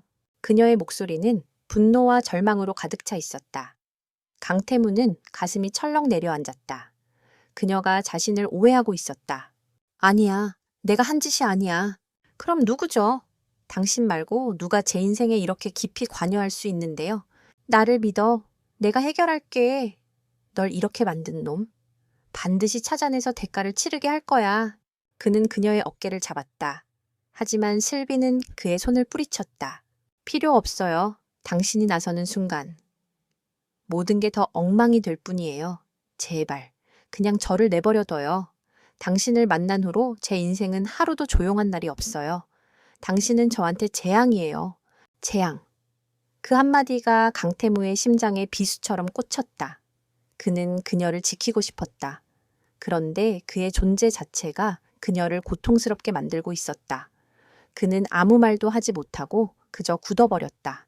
이 모든 상황을 윤서연은 만족스러운 미소로 지켜보고 있었다. 1차전은 완벽한 그녀의 승리였다. 하지만 이것은 시작에 불과했다. 그녀는 이슬비의 숨통을 끊어놓을 더 강력하고 더 치명적인 2차 공격을 준비하고 있었다. 그녀는 브로커를 통해 이슬비가 첫 경험을 팔았던 그날 밤의 호텔 CCTV 영상을 입수한 상태였다. 영상 속에는 이슬비가 호텔 방으로 들어가는 모습과 얼마 후 강태무가 나오는 모습이 선명하게 담겨 있었다. 이 현대판 신데렐라 웃기지 마. 그냥 돈에 몸판 창녀일 뿐이잖아. 윤서연은 와인잔을 들고 조용히 읊조렸다. 곧 터져나올 거대한 스캔들을 상상하며 그녀는 잔인한 쾌감에 몸을 떨었다. 윤서연이 준비한 폭탄은 예상보다 더 빠르고 강력하게 터졌다. 그녀가 손에 쥔 호텔 CCTV 영상의 캡처본과 그날 밤의 진실이라는 자극적인 제목의 폭로 기사가 한 인터넷 타블로이드 신문을 통해 공개된 것이다. 1차 기사가 단순한 가십이었다면 이번에는 빼도 박도 못하는 증거를 동반한 치명타였다. 기사는 이슬비가 돈을 받고 호텔에 들어가는 장면, 그리고 몇 시간 뒤 강태무가 나오는 장면을 나란히 배치했다. 내용은 더욱 악랄했다. 현대판 신데렐라의 추악한 이면, 동생의 병을 빌미로 재벌에게 의도적으로 접근, 하룻밤 대가로 2억 원을 받아낸 영악한 꽃뱀. 기사는 그녀를 동정의 여지가 없는 파렴치한 여자로 매도했다. 세상은 기다렸다는 듯이 그녀에게 돌을 던지기 시작했다. 인터넷은 순식간에 그녀를 향한 원색적인 비난과 조롱으로 뒤덮였다. 그녀의 신상은 완전히 공개되었고 그녀가 살던 고시원과 일했던 식당까지 알려졌다. 기자들이 벌떼처럼 병원으로 몰려들었다. 그들은 이슬호가 입원한 병실 앞까지 진을 치고 그녀의 모습을 카메라에 담기 위해 혈안이 되었다. 이슬비의 세계는 완전히 파괴되었다. 그녀는 병실 밖으로 한 걸음도 나갈 수 없었다. TV를 켜도, 핸드폰을 열어도 온통 자신의 이야기뿐이었다. 사람들은 그녀를 국민 꽃뱀, 희대의 악녀라고 불렀다. 가장 견디기 힘든 것은 동생 스로의 눈이었다. 아직 모든 상황을 이해하지는 못했지만 병실 주변의 소란스러운 분위기와 누나의 창백한 얼굴을 보며 무언가 잘못되었음을 직감하고 있었다. 누나, 무슨 일이야? 왜 그래? 동생의 걱정스러운 물음에 슬비는 아무 대답도 할 수 없었다. 그저 고개를 숙인 채 입술을 깨물 뿐이었다. 그녀가 지키려 했던 모든 것이 그녀 때문에 무너지고 있었다. 그녀의 더러운 비밀이 결국 가장 소중한 동생에게까지 상처를 입히고 만 것이다. 절망이 그녀의 영혼을 잠식했다. 강태무가 수십 통의 전화를 하고 병원으로 찾아왔지만 그녀는 만나주지 않았다. 그를 볼 면목이 없었다. 그 역시 자신 때문에 온 세상의 조롱거리로 전락했다. 그녀는 자신이 그의 인생에 달라붙은 거머리이자 지워지지 않는 오점이라고 생각했다. 이제 다 끝났어. 내가 사라지는 수밖에 없어. 그녀는 결심했다. 동생이 어느 정도 회복되면 아무도 모르는 곳으로 떠나 평생 숨어 살아야 한다고 그것만이 동생과 그리고 강태무를 위한 유일한 길이라고 생각했다. 강태무는 불같이 타오르는 분노와 심장이 찢어지는 듯한 무력감을 동시에 느꼈다. 이 모든 것이 윤서연의 짓이라는 것을 모를 리 없었다. 그는 당장이라도 그녀를 찾아가 목을 비틀고 싶었지만 그보다 먼저 해야 할 일이 있었다. 무너져 내리고 있는 이슬비를 지켜야 했다. 그의 핸드폰은 쉴 새 없이 울렸다. 아버지인 강병철 회장, 이 사진, 그리고 분노에 찬 윤서연의 아버지까지 모두가 그에게 당장 이슬비를 버리고 상황을 수습하라고 압박했다. 선택해라. 그 더러운 계집애냐? 아니면 네가 평생을 바쳐 이끌어야 할 진성이냐? 전화기 너머로 들려오는 아버지의 고함에 강태무는 차갑게 대답했다. 선택은 이미 끝났습니다. 아버지, 그는 전화를 끊었다. 그리고 김 비서에게 지시했다. 긴급 기자회견을 열어 1시간 뒤에 모든 언론사를 불러 모아. 김 비서는 경악했다. 회장님, 지금은 여론이 최악입니다. 잠시 몸을 낮추고. 내 말대로 해. 강태무의 목소리에는 반박을 허용하지 않는 강철 같은 의지가 담겨 있었다. 1시간 후. 진성그룹 본사 대강당은 수백 명의 기자들로 발 디딜 틈이 없었다. 모두의 얼굴에는 흥분과 기대감이 가득했다. 대한민국을 뒤흔든 스캔들의 주인공. 강태무가 과연 어떤 입장을 발표할 것인가. 대부분은 그가 이슬비와의 관계를 전면 부인하고 윤서현과의 약혼을 공식화하여 사태를 무마하려 할 것이라 예측했다. 윤서현과 강병철 회장 역시 같은 생각으로 TV 생중계를 지켜보고 있었다. 결국 넌 나에게 돌아올 수밖에 없어. 윤서현은 승리감에 도취해 와인잔을 기울였다. 잠시 후 강태무가 단상 위로 올라섰다. 수백 개의 카메라 플래시가 일제히 터졌다. 그는 잠시 눈을 감고 숨을 고른 뒤 마이크 앞에 섰다. 그의 얼굴에는 어떤 동요나 불안감도 찾아볼 수 없었다. 오히려 비장함마저 감돌았다. 오늘 이 자리에 와주신 기자 여러분께 감사드립니다. 최근 저와 관련된 불미스러운 일로 심려를 끼쳐드린 점 진심으로 사과드립니다. 정중한 사과로 시작된 그의 입장은 그러나 예상과는 전혀 다른 방향으로 흘러갔다. 먼저 기사의 내용에 대해 말씀드리겠습니다. 제가 이슬비 씨를 돈을 주고 만난 것은 사실입니다. 장내는 순간 물을 끼얹은 듯 조용해졌다. 충격적인 인정이었다. 기자들은 서로의 얼굴을 쳐다보며 경악을 금치 못했다. 강태무는 계속해서 말을 이었다. 하지만 기사에는 가장 중요한 진실이 빠져 있습니다. 그녀가 왜 돈을 받아야만 했는지에 대한 진실입니다. 그는 이슬비가 처했던 절망적인 상황, 죽어가는 동생을 살리기 위해 모든 것을 포기해야만 했던 그녀의 처절한 선택에 대해 담담하게 이야기하기 시작했다. 그의 목소리는 낮고 차분했지만 듣는 이의 심장을 울리는 강한 힘이 있었다. 저는 그날 밤 돈에 몸을 판 여자를 본 것이 아닙니다. 저는 동생의 생명을 구하기 위해 자신의 영혼을 희생한 세상에서 가장 위대한 누나를 보았습니다. 돈과 권력 뒤에 숨어 서로를 헐뜯는 이 세상에서는 결코 찾아볼 수 없는 숭고하고 순수한 사랑을 보았습니다. 기자회견장은 술렁이기 시작했다. 강태무는 잠시 말을 멈추고 카메라 렌즈를 똑바로 응시했다. 마치 TV 너머에 누군가를 향해 말하는 듯했다. 이런 추악한 스캔들을 기획하고 유포한 자가 누구인지 저는 알고 있습니다. 한 사람의 인격을 짓밟고 그의 고통을 가십거리로 만든 비열한 자에게 분명히 경고합니다. 당신이 저지른 짓에 대한 대가는 반드시 치르게 될 겁니다. 법적인 책임은 물론 그 이상의 모든 것을 걸고 당신을 무너뜨릴 겁니다. 그것은 윤서현을 향한 명백한 선전포고였다. TV를 보던 윤서현의 얼굴이 하얗게 질렸다. 와인잔이 그녀의 손에서 미끄러져 바닥에 떨어져 산산조각 났다. 그리고 강태무는 마침내 그의 마지막 카드를 꺼내 들었다. 마지막으로 제 입장을 분명히 밝히겠습니다. 저는 이슬비 씨를 사랑합니다. 그리고 제 남은 인생을 전부 바쳐 이 여자를 지킬 겁니다. 장내는 이제 경악을 넘어선 충격에 휩싸였다. 아버지 강병철 회장은 자리에서 벌떡 일어났다. 미쳤어. 저놈이 단단히 미쳤어. 강태무의 폭탄 선언은 여기서 끝나지 않았다. 만약 저희 가족이 그리고 제가 이끌고 있는 진성그룹이 그녀를 제 사람으로 인정하지 않는다면 저는 진성그룹의 총수 자리와 모든 상속권을 깨끗하게 포기하겠습니다. 그는 잠시 숨을 고른 뒤 세상에서 가장 단호하고 부드러운 목소리로 말했다. 저에게 진정한 재산은 돈이나 명예가 아닙니다. 바로 이슬비, 이 한 사람입니다. 저는 그녀를 선택하겠습니다. 선언이 끝나는 순간 기자회견장은 아수라장이 되었다. 질문이 폭포수처럼 쏟아졌지만 강태무는 더 이상 아무 말도 하지 않고 단상을 내려왔다. 같은 시각 병실 TV를 통해 이 모든 것을 지켜보고 있던 이슬비는 흐르는 눈물을 주체할 수 없었다. 그는 미쳤다. 정말로 미친 것이 분명했다. 자신 같은 여자 때문에. 그가 평생을 바쳐 이룩한 모든 것을 버리겠다고 온 세상이 선언한 것이다. 그녀를 향해 날아오던 수많은 비난의 화살을 그가 온몸으로 막아선 것이었다.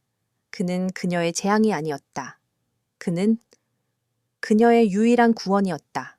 가슴속 깊은 곳에서부터 뜨거운 무언가가 차올랐다. 더 이상 도망치지 않으리라. 더 이상 숨지 않으리라. 그가 자신을 위해 세상을 버렸다면 이제 자신이 그를 위해 세상과 맞서 싸울 차례였다. 그녀의 텅 비었던 눈에 그날 밤 그가 보았던 것과 같은 결코 부서지지 않는 강인한 빛이 다시 타오르기 시작했다. 강태무의 기자회견은 대한민국을 발칵 뒤집어 놓았다. 여론은 순식간에 새로운 국면을 맞았다. 강태무의 충격적인 사랑 고백과 모든 것을 내던진 그의 결단에 이슬비를 향하던 무분별한 비난은 잠잠해지고 상황을 관망하는 분위기가 형성되었다. 물론 여전히 그녀를 비난하는 목소리도 높았지만 이제 사람들은 그녀를 일방적인 가해자가 아닌 거대한 스캔들의 중심에 선 비운의 인물로 보기 시작했다. 그날 저녁 강태무는 모든 소동을 뒤로하고 그녀의 병실을 찾았다. 복도를 가득 메웠던 기자들은 진성그룹의 보안팀에 의해 모두 정리된 후였다. 문을 열고 들어서자 이슬비는 침대에 앉아 창밖을 바라보고 있었다. 인기척을 느낀 그녀가 천천히 고개를 돌렸다. 붉게 충혈된 눈이었지만 더 이상 절망의 빛은 없었다. 그 자리에는 굳은 결심과 단단한 의지가 자리 잡고 있었다. 둘 사이에는 잠시 침묵이 흘렀다. 먼저 말을 꺼낸 것은 슬비였다. 아, 봤어요? 기자회견. 그녀의 목소리는 작았지만 힘이 있었다. 왜 그랬어요? 당신의 모든 것을 버릴 만큼 제가 가치 있는 사람이라고 생각했어요. 강태무는 그녀에게 다가가 그녀의 앞에 조용히 섰다. 가치를 따진 게 아니야. 그냥 당신 없이는 그 모든 것이 아무 의미가 없다는 걸 깨달았을 뿐이다. 그의 솔직한 고백에 슬비의 눈가가 다시 뜨거워졌다. 그녀는 눈물을 참으려 애썼지만 한 방울의 눈물이 뺨을 타고 흘러내렸다. 이번에는 그 눈물을 닦아내지 않았다. 고마워요. 고맙다는 말은 내가 해야지. 내 세상을 전부 뒤흔들어 놨으니까. 그가 희미하게 미소를 지었다. 슬비도 그를 따라 작게 미소 지었다.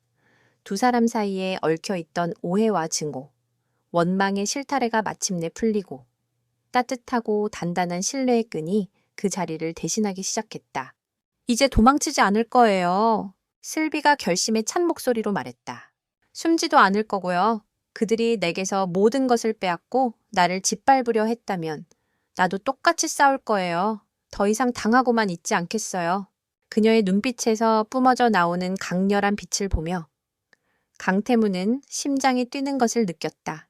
이것이 바로 그가 처음부터 그녀에게서 보았던, 그를 사로잡았던 바로 그 모습이었다. 어떻게 할 생각이지? 무기가 필요해요. 윤서영과 그 가족을 무너뜨릴 수 있는 아주 강력한 무기요. 슬비는 잠시 숨을 골랐다. 그녀의 머릿속은 그 어느 때보다 빠르고 냉철하게 회전하고 있었다.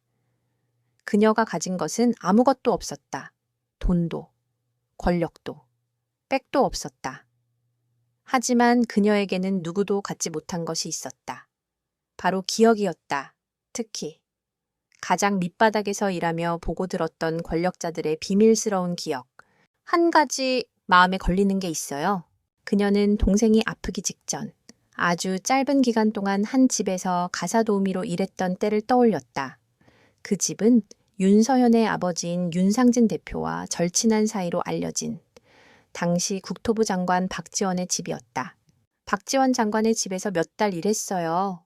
그때는 아무 생각 없이 보고 넘겼던 것들이 있는데 지금 생각하니 이상한 점이 한두 가지가 아니에요. 강태무의 눈이 날카롭게 빛났다. 자세히 말해봐. 박 장관은 서재에서 자주 비밀스러운 손님들을 만났어요. 윤상진 대표도 그중 한 명이었고요. 저는 차를 내가라는 지시 외에는 안으로 들어갈 수 없었지만 문틈으로 오가는 대화들을 어렴풋이 들을 수 있었어요. 슬비는 뛰어난 기억력을 가지고 있었다. 한번 보고 들은 것은 웬만해서 잊지 않았다. 그녀는 당시의 기억을 필사적으로 더듬었다. 신도시 개발, 그린벨트 해제, 내부 정보, 그런 단어들이 오갔어요. 그리고 윤 대표가 돌아갈 때마다 박 장관은 항상 두꺼운 서류 봉투를 건넸어요. 단순한 법률 자문 서류라고 하기에는 너무 조심스러운 분위기였죠. 그녀의 말이 끝나자 강태무의 머릿속에서 모든 조각들이 맞춰지기 시작했다. 윤상진의 법무법인은 부동산 전문으로 유명했다. 만약 그들이 국토부 장관과 결탁해 신도시 개발 정보를 사전에 입수하고 차명으로 땅을 사들여 막대한 차익을 남겼다면 그것은 대한민국을 뒤흔들 만한 거대한 부패 스캔들이었다. 그들의 비자금 장부나 거래 내역 같은 결정적인 증거만 있다면 강태무가 나지막이 읊조렸다. 있을 거예요. 슬비가 확신에 찬 목소리로 말했다. 제가 그 집에서 일할 때 박 장관의 아내가 서재 정리를 하다 실수로 책상 서랍을 엎은 적이 있어요. 그때 제가 정리를 도왔는데 서랍 깊숙한 곳에 숨겨진 비밀 공간을 봤어요. 작은 금고였죠. 아마 거기에 이제 목표는 명확해졌다. 박지원 장관의 서재에 있는 비밀 금고, 그 안에 윤서현의 아버지를 무너뜨릴 결정적 증거가 들어있을 가능성이 높았다. 그날 이후 두 사람은 본격적인 방역을 준비하기 시작했다. 강태무는 김 비서와 그의 정보팀을 총동원했다.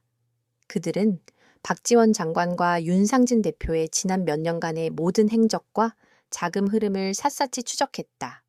슬비는 기억을 더듬어 그들이 만났던 날짜, 시간, 장소, 그리고 대화의 파편들을 제공했다.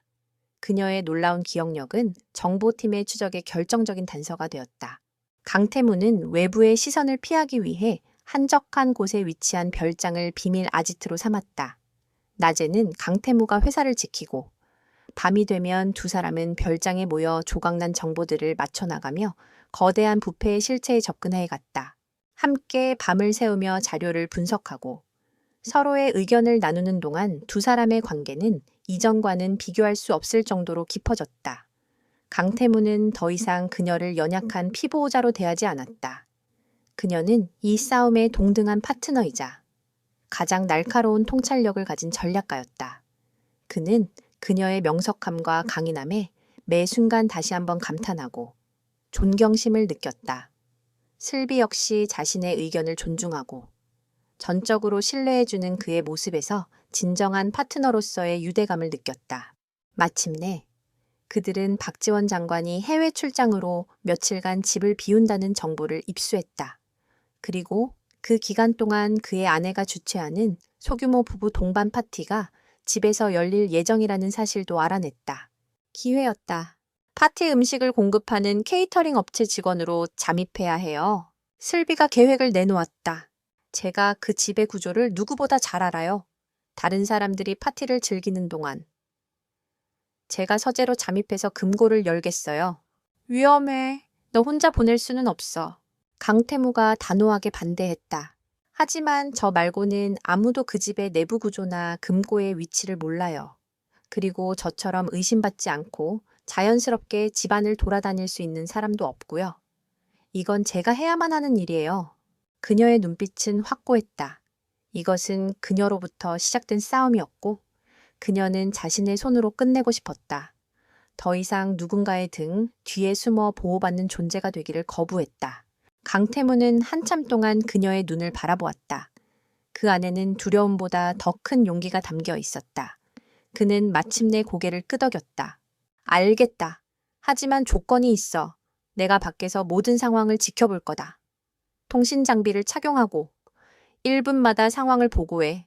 조금이라도 위험한 신호가 감지되면 그 즉시 작전은 중단하고 빠져나오는 거야. 약속할 수 있나? 약속할게요. 작전 실행일은 이틀 앞으로 다가왔다. 거대한 적을 향한 가장 위험하고 대담한 방역이 막 시작되려 하고 있었다. 이슬비는 더 이상 눈물 흘리는 피해자가 아니었다. 그녀는 자신의 운명을 되찾기 위해 기꺼이 적의 심장부로 걸어 들어가는 강인한 전사가 되어 있었다. 파티가 열리는 박지원 장관의 저택은 화려한 불빛과 사람들의 웃음소리로 가득했다. 이슬비는 다른 케이터링 업체 직원들과 함께 흰색 유니폼을 입고 쉴 새 없이 음식과 음료를 나르며 분주하게 움직였다. 그녀의 귀에는 통신을 위한 초소형 무선 이어폰이 꽂혀 있었고 그 너머로 강태무의 차분한 목소리가 들려왔다.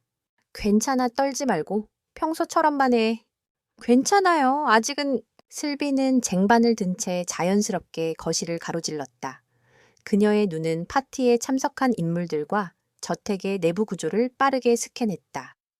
윤서연의 부모인 윤상진 대표 부부도 와 있었다. 그들은 아무것도 모른 채 다른 권력자들과 어울리며 오만한 미소를 짓고 있었다. 저 미소가 절망으로 바뀌는 순간을 상상하자 슬비의 마음은 오히려 차분해졌다. 작전 개시 시간은 파티가 절정에 이르는 밤 9시. 그때가 되면 대부분의 손님들이 정원에 나가 담소를 나누고 경비는 가장 느슨해질 터였다. 슬비는 주방과 홀을 오가며 기회를 엿보았다. 시간은 더디게 흘렀고 매 순간이 긴장의 연속이었다. 마침내 약속된 9시가 되었다. 지금이야. 2층으로 올라가. 서재는 복도 맨 끝 왼쪽 방이다. 알겠어요. 슬비는 빈 쟁반을 들고 주방으로 가는 척하다. 교묘하게 동선을 바꿔 직원용 비상계단으로 향했다.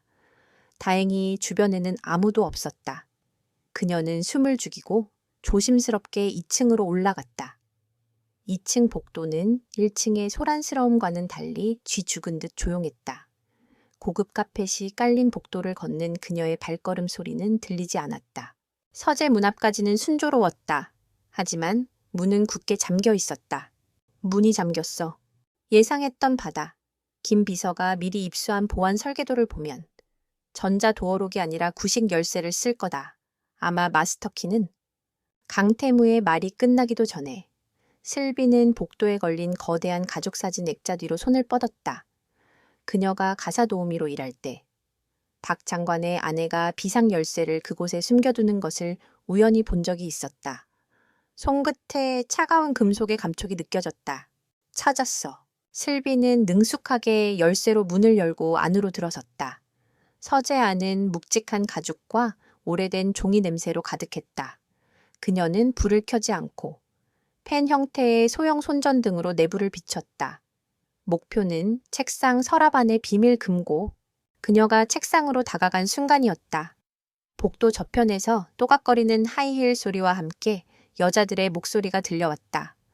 박 장관의 아내가 손님들과 함께 2층으로 올라오고 있었다. 사람이 온다. 빨리 숨어. 강태무의 목소리가 다급해졌다. 슬비의 심장이 철렁 내려앉았다. 그녀는 재빨리 몸을 날려 책상 밑으로 기어 들어갔다. 다행히 책상보는 바닥까지 길게 늘어져 있어 몸을 가려주었다. 문이 열리고 서재 안으로 불이 환하게 켜졌다. 어머, 내 정신 좀 봐. 서재 문을 잠그는 걸 깜빡했네. 박 장관 아내의 목소리였다. 슬비는 숨소리조차 내지 못하고 몸을 웅크렸다. 그녀의 심장이 터질 듯이 뛰었다. 여기서 들키면 모든 것이 끝이었다. 이 서재가 전망이 참 좋죠. 잠깐 야경 좀 보고 가실래요? 여자들의 웃음소리와 함께. 그들이 창가로 다가가는 것이 느껴졌다. 제발, 빨리 나가줘. 슬비는 속으로 필사적으로 빌었다. 몇 분이 몇 시간처럼 느껴졌다. 다행히 그들은 야경을 잠시 감상하더니 이내 흥미를 잃고 서재를 나갔다. 문이 닫히고 불이 꺼지고 다시 정적이 찾아왔다.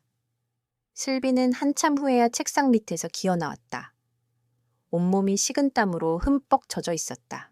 그녀는 다시 책상으로 다가가 기억을 더듬어 비밀 금고를 찾아냈다. 서랍 안쪽의 나무판을 특정한 방식으로 누르자 달칵하는 소리와 함께 숨겨진 공간이 드러났다. 예상대로 작은 금고가 있었다. 문제는 비밀번호였다. 비밀번호는 아마 알아요. 슬비는 강태무의 말을 잘랐다. 그녀는 박 장관 부부의 결혼 기념일을 눌렀다. 그녀가 일할 당시. 박 장관의 아내는 남편이 결혼기념일도 기억 못한다며 투덜대면서도 집안의 모든 중요한 비밀번호는 그 날짜로 해놓는다는 말을 한 적이 있었다. 철컥 금고문이 열렸다. 안에는 슬비가 예상했던 대로 두꺼운 장부 하나와 검은색 USB 메모리가 들어있었다. 심장이 미친 듯이 뛰었다. 해냈다. 그녀는 그것들을 재빨리 유니폼 안쪽에 숨기고 모든 것을 원래대로 되돌려 놓았다. 그리고는 아무 일 없었다는 듯 서재를 빠져나와 1층으로 내려갔다. 그녀가 다시 파티장으로 돌아왔을 때 시간은 고작 15분밖에 지나지 않았다. 아무도 그녀의 부재를 눈치채지 못했다. 작전은 완벽하게 성공했다. 다음 날 아침 대한민국은 발칵 뒤집혔다. 강태무와 이슬비가 손에 넣은 자료는 그들이 신뢰하는 탐사보도 전문 기자를 통해 세상에 공개되었다. 국토부 장관과 국내 최대의 로펌의 검은 유착, 미공개 정보 이용한 수천억 원대 부동산 투기 의혹, 헤드라인은 충격적이었고 그 내용은 파괴적이었다. 장부에는 차명으로 거래된 땅의 목록과 자금 세탁 내역이 빼곡히 적혀 있었고 USB 안에는 박지원 장관과 윤상진 대표가 투기 계획을 모의하는 대화 녹음 파일까지 들어있었다. 빼도 박도 못하는 증거였다. 검찰은 즉시 특별수사팀을 꾸려 박지원 장관의 자택과 윤상진 대표의 법무법인을 압수수색했다.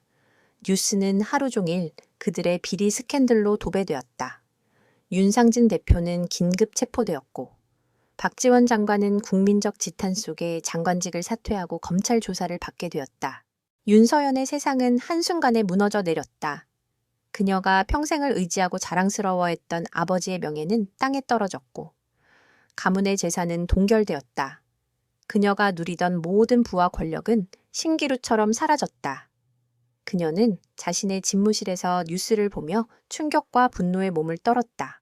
이슬비, 이 천한 것, 자신이 벌레처럼 여기던, 마음만 먹으면 언제든 짓밟아 버릴 수 있다고 생각했던 그 여자에게 모든 것을 잃었다. 윤서연은 자신의 오만함이 스스로를 파멸로 이끌었다는 사실을 깨달았지만 너무 늦은 후회였다. 사건이 터진 지 며칠 후 강병철 회장은 강태무와 이슬비를 자신의 서재로 불렀다. 그의 얼굴은 복잡한 감정으로 가득 차 있었다. 그는 이슬비를 쳐다보지도 않고 아들에게 먼저 말했다. 네가 이겼다. 그것은 항복 선언이었다. 그는 자신의 아들이 고작 여자 하나 때문에 진성그룹을 위기에 빠뜨릴 것이라 생각했지만 결과는 정반대였다. 강태무는 진성의 가장 큰 정적 중 하나였던 윤상진 가문을 완벽하게 무너뜨렸고 이 모든 계획의 중심에는 바로 이 연약해 보이는 여자, 이슬비가 있었다. 강 회장은 마침내 고개를 돌려 이슬비를 정면으로 바라보았다. 그의 눈에는 더 이상 경멸이나 무시가 담겨 있지 않았다. 그 자리에는 상대를 가늠하려는 듯한 날카로움과 어쩌면 희미한 경외감마저 서려 있었다. 내가 진성을 가질 자격이 있는 아이 옆에 있을 자격이 있는지 앞으로 두고 보겠다. 그것은 허락이었다. 사과도. 칭찬도 아니었지만 평생을 가문과 명예를 중시하며 살아온 늙은 회장이 할 수 있는 최선의 인정이었다. 이슬비는 고개를 숙이는 대신 그의 눈을 똑바로 마주보며 말했다. 저는 진성을 가지기 위해 회장님 옆에 있는 것이 아닙니다. 저는 그저 강태무라는 한 사람의 옆에 있고 싶을 뿐입니다. 그녀의 당당한 대답에 강병철 회장의 입에 아주 희미한, 누구도 눈치채지 못할 미소가 스쳐 지나갔다. 거대하고 오만했던 제국은 무너졌다. 그리고 그 폐허 위에서 두 사람은 서로의 손을 잡고 굳건히 서 있었다. 길고 길었던 싸움의 끝이었다. 거대한 폭풍이 휩쓸고 지나간 뒤 거짓말처럼 고요한 평화가 찾아왔다. 6개월이라는 시간은 많은 것을 바꿔 놓았다. 썩은 뿌리를 드러낸 정계와 재계는 대대적인 개혁의 칼바람을 맞았고 세상을 떠들썩하게 했던 스캔들의 주인공들은 서서히 사람들의 기억 속에서 잊혀갔다. 이슬비의 삶도 마침내 제자리를 찾았다. 그녀는 더 이상 어둡고 좁은 고시원방에 살지 않았다. 강태무가 마련해준 따스한 햇살이 들어오는 작은 아파트에서 건강을 완전히 회복한 동생 스로와 함께 살았다. 그녀는 그의 호의를 거절하는 대신 매달 월세를 그의 계좌로 꼬박꼬박 송금했다. 그것은 그녀의 마지막 남은 자존심이자 두 사람의 관계가 더 이상 일방적인 시애가 아닌 동등한 관계임을 증명하는 방식이었다. 이스로는 다시 학교로 돌아갔다. 오랫동안 병원 침대에 누워있던 아이답지 않게 밝고 씩씩했다. 친구들과 어울려 축구를 하고 가끔은 누나에게 어리광을 부리기도 하는 평범한 소년의 모습으로 돌아온 것이다. 슬비는 그런 동생의 모습을 볼 때마다 가슴 벅찬 행복을 느꼈다. 자신이 지옥 불속을 걸어서라도 지키고 싶었던 것이 바로 이 평범하고 소중한 일상이었다. 세간의 관심이 잠잠해진 후 슬비는 자신만의 새로운 길을 걷기 시작했다. 그녀는 강태무의 아내나 진성그룹의 안주인이 되어 안락한 삶을 사는 것을 원치 않았다. 그녀는 자신의 이름으로, 자신의 힘으로 세상에 서고 싶었다. 그녀는 스로의 손이라는 이름의 작은 비영리 재단을 만들었다. 과거 자신과 스로처럼 엄청난 병원비 앞에서 좌절하는 저소득층, 중증 질환 환자들을 돕기 위한 재단이었다. 강태무가 거액의 출연금을 내놓으려 했을 때 그녀는 단호하게 거절했다. 대신 그의 도움을 받아 투명한 후원 시스템을 구축하고 뜻을 함께하는 사람들의 소액 기부를 모으는 방식으로 재단을 운영했다. 처음에는 국민 꽃뱀의 이미지 세탁용 쇼라며 비아냥거리는 시선도 있었다. 하지만 슬비는 묵묵히 자신의 길을 걸었다. 그녀는 직접 발로 뛰며 도움이 필요한 환자들을 찾아다녔고 그들의 손을 잡고 함께 울고 웃었다. 그녀의 진심은 천천히 하지만 분명하게 사람들의 마음을 움직였다. 이제 사람들은 그녀를 스캔들의 주인공이 아닌 아픈 사람들의 상처를 보듬는 따뜻한 이사장으로 기억하기 시작했다. 강태무 역시 변했다. 그는 여전히 진성그룹의 총수였지만 예전의 냉혹하고 오만한 모습은 찾아볼 수 없었다. 이슬비를 만나고 그녀와 함께 거대한 싸움을 치르면서 그는 돈과 권력보다 더 중요한 가치가 있다는 것을 깨달았다. 그는 기업의 사회적 책임을 강조하며 윤리 경영을 최우선 과제로 삼았다. 단기적인 이익보다는 장기적인 신뢰를 쌓는 데 주력했고 직원들의 복지를 대폭 개선했다. 그의 변화에 처음에는 의아해하던 임직원들도 시간이 지나면서 진심으로 그를 존경하고 따르기 시작했다. 진성그룹은 더 단단하고 건강한 기업으로 거듭나고 있었다. 아버지 강병철 회장과의 관계도 회복되었다. 강 회장은 아들의 변화와 그 변화의 중심에 있는 이슬비를 조용히 인정했다. 그는 더 이상 두 사람의 관계에 대해 묻거나 간섭하지 않았다. 가끔 저녁 식사 자리에 슬비를 초대해 무심한 척 그녀가 좋아하는 반찬을 챙겨주는 것이 그가 할 수 있는 최선의 애정 표현이었다. 어느 맑은 가을날 강태무는 슬비를 데리고 바다로 향했다. 예전에 슬비가 동생에게 약속했던 바로 그 바다였다. 끝없이 펼쳐진 수평선을 바라보며 두 사람은 나란히 백사장을 걸었다. 시원한 바닷바람이 두 사람의 머리카락을 부드럽게 흩날렸다. 기억나 내가 당신을 처음 만났던 날. 강태무가 먼저 침묵을 깼다. 슬비는 말없이 고개를 끄덕였다. 잊을 수 없는 밤이었다. 그녀의 인생에서 가장 어둡고 비참했던 기억. 그때 나는 세상을 다 가졌다고 생각했어. 돈으로 살 수 없는 건 없다고 믿었지. 그런데 당신을 만났어. 내 돈을 경멸하고 내 세상을 거부하는 유일한 사람. 그는 걸음을 멈추고 슬비의 앞에 마주섰다. 그리고는 그녀의 두 손을 따뜻하게 감싸쥐었다. 당신은 나한테서 모든 걸 빼앗아 간 것 같았는데 사실은 나에게 모든 걸 준 거였어. 돈으로는 절대 살 수 없는 진짜 소중한 것들. 믿음, 용기, 그리고 사랑. 당신이 바로 내 세상이고 내 유일한 재산이야. 슬비야. 그의 진심 어린 고백에 슬비의 눈에 맑은 눈물이 고였다. 그녀는 미소를 지으며 그의 손을 마주 잡았다. 나도 마찬가지예요. 당신은 내게서 가장 소중한 순결을 가져갔지만 대신 나 자신을 되찾게 해줬어요. 더 이상 도망치거나 숨지 않는 내 삶의 주인이 되는 법을 알려줬죠. 당신을 만나지 못했다면 나는 평생 어둠 속에서 울고 있었을 거예요.